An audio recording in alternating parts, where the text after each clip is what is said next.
The first principle is to create emotional curiosity. Human attraction often begins before love, and attraction frequently begins with curiosity. When someone feels that there is more to discover about you, their mind naturally becomes engaged. They begin wondering what you think, what drives you, what experiences shaped you, and what lies beneath the surface. This does not mean pretending to be mysterious, withholding information deliberately, or playing childish games. It means understanding that complete transparency from the first moment can sometimes leave little room for discovery. If you immediately reveal every thought, every insecurity, every ambition, and every detail of your life, the other person has nothing left to uncover.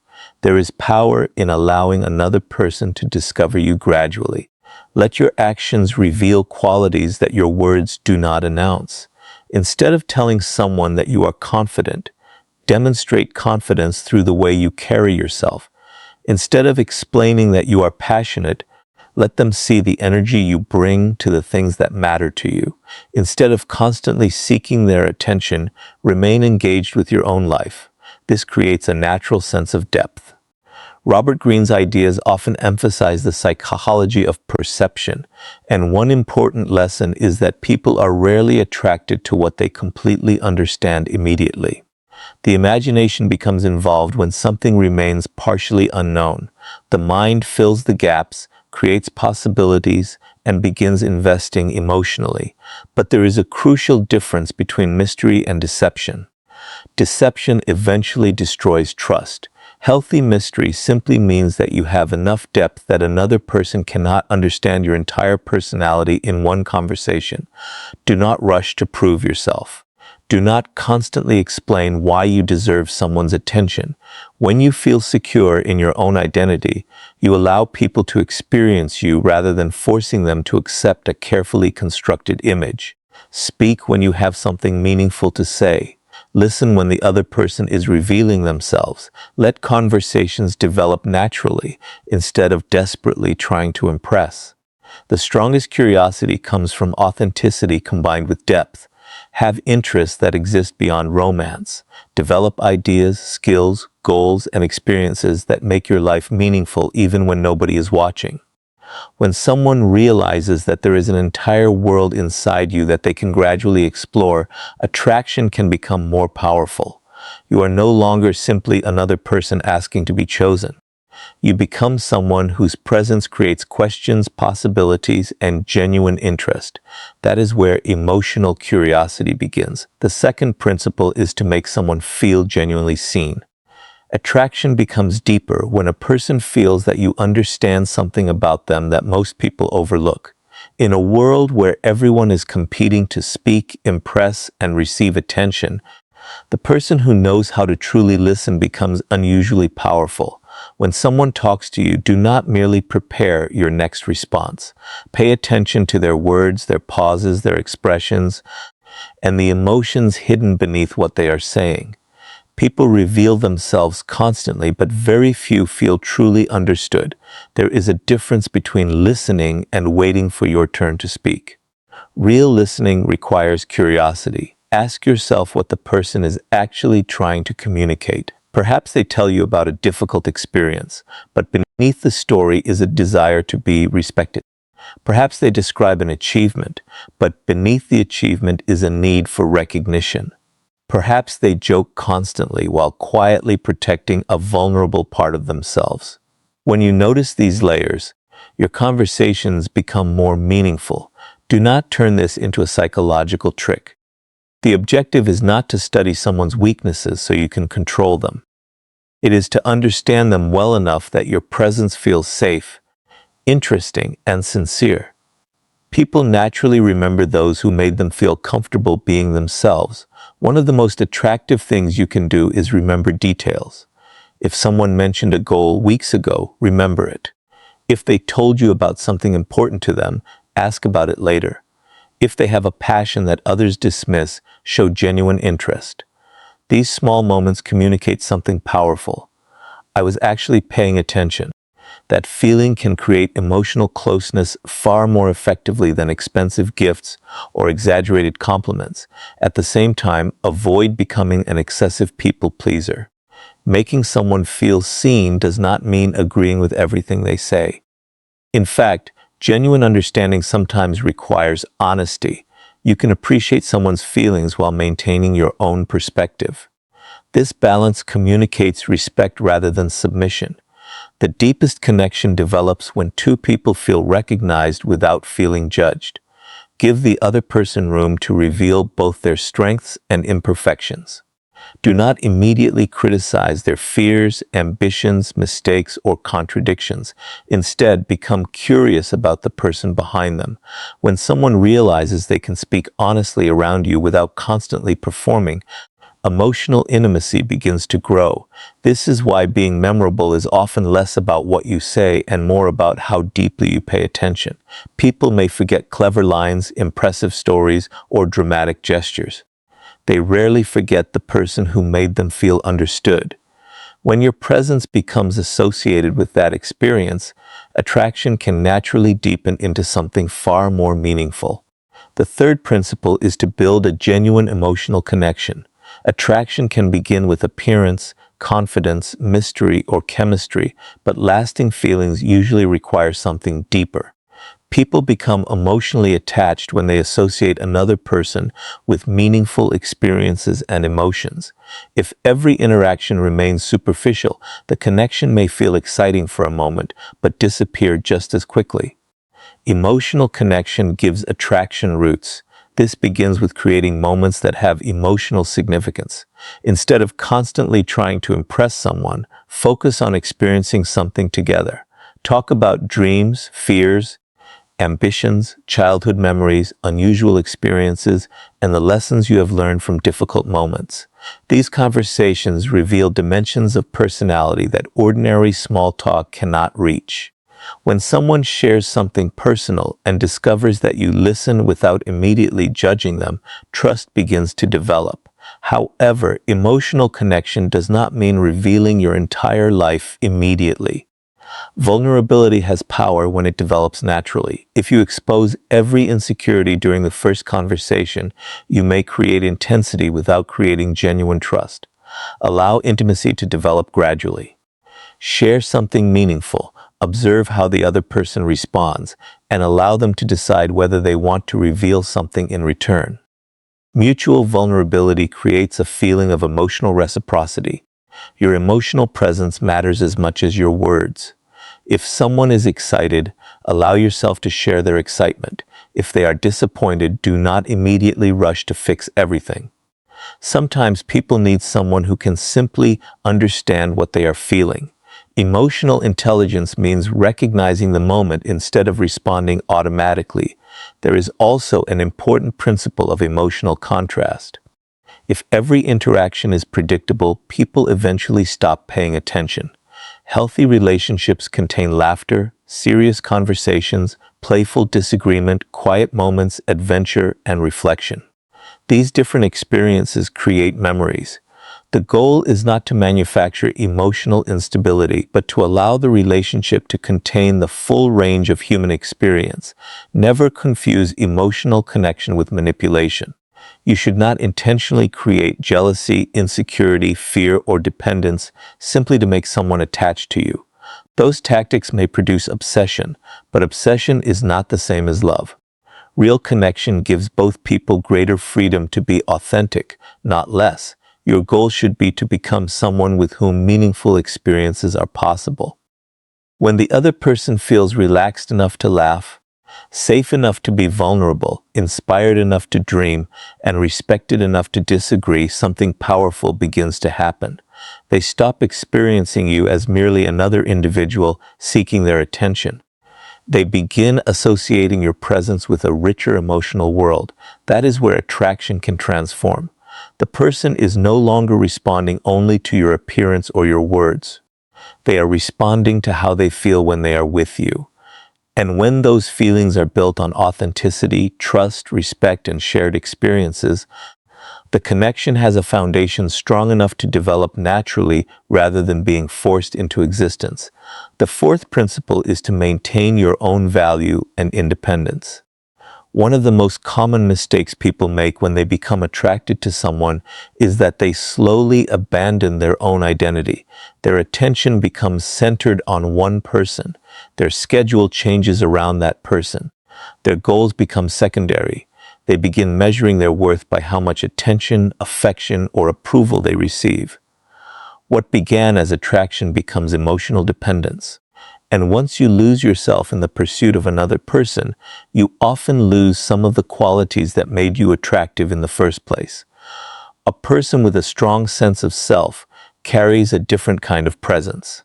They have interests, ambitions, friendships, responsibilities, and principles that exist independently of romance.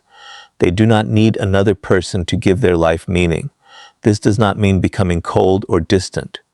It means understanding that love should add something to your life rather than become the entire foundation of it.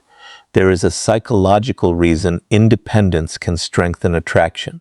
When someone sees that you have your own direction, they understand that your attention is a choice rather than a desperate need. Your affection becomes more meaningful because you are capable of standing alone. You are not saying, "I need you to complete me." You are communicating through your behavior, "I value you, but I also value the life I am building." This requires discipline. Continue working toward your goals even when you become emotionally excited about someone.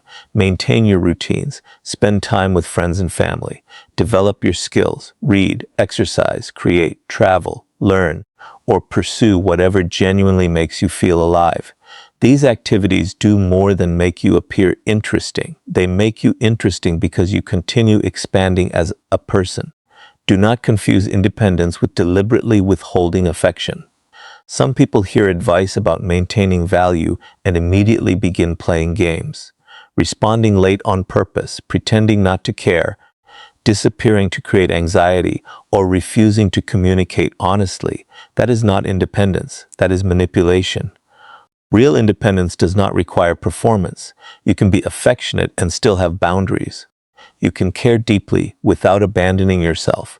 Boundaries are especially important. If someone repeatedly disrespects you, you should not tolerate it simply because you fear losing them. If your values are constantly compromised to keep a relationship alive, eventually resentment will replace attraction. A healthy connection requires two people who can remain themselves while building something together. There is also power in having standards. Know what behavior you will accept and what behavior you will not.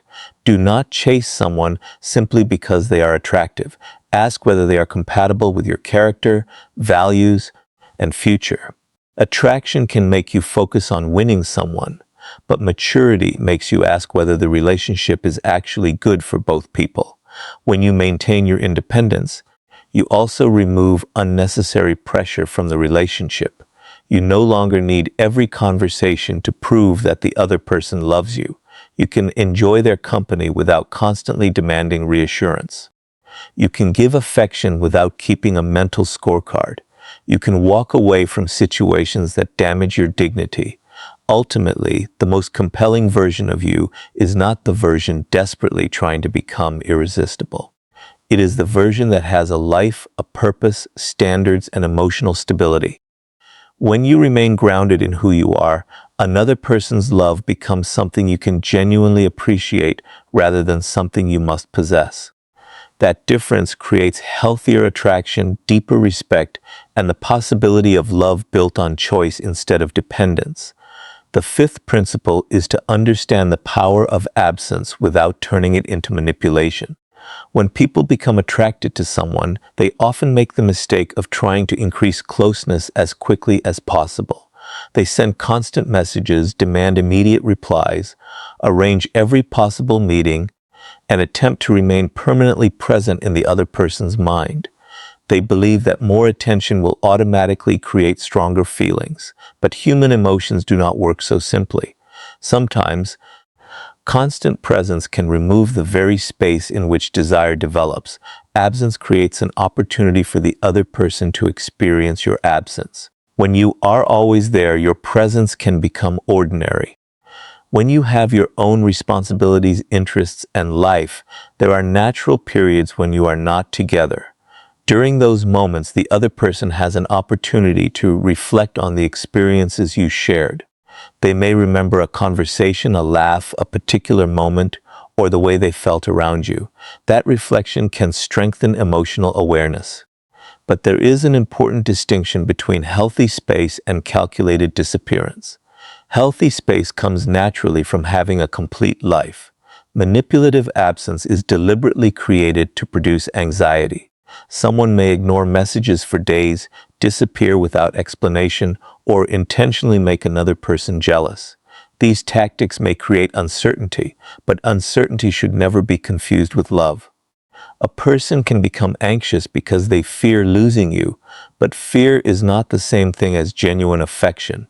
The strongest form of absence is simply not making yourself constantly available. If you are working towards something important, continue doing it. If you have commitments with friends or family, keep them. If you need time alone, take it. You do not need to cancel your life every time the person you like becomes available. When your world does not revolve around one individual, your attention becomes more meaningful because it is freely given. Space also reveals the truth about mutual interest. If you step back naturally and the other person reaches out, asks about you, or wants to continue the connection, you receive information about their level of investment. If they never make an effort, you may discover that the attraction was mostly coming from your side. This can be painful, but it is valuable. Genuine relationships require participation from both people. There is another subtle aspect of absence, anticipation. When people know that another meeting or conversation will happen later, anticipation can become part of the emotional experience. You do not need to manufacture suspense. Simply ending an enjoyable interaction at an appropriate moment can leave both people looking forward to the next one. The goal is not to leave someone frustrated. It is to avoid exhausting every possible interaction until there is nothing left to anticipate. This principle also protects your dignity. When you constantly chase another person, you may begin accepting behavior that you would normally reject. You become afraid that setting boundaries will cause them to leave. You tolerate disrespect because you believe that maintaining contact is more important than maintaining self-respect. Healthy absence breaks that pattern because it reminds you that your life continues regardless of another person's response. At the same time, communication remains essential.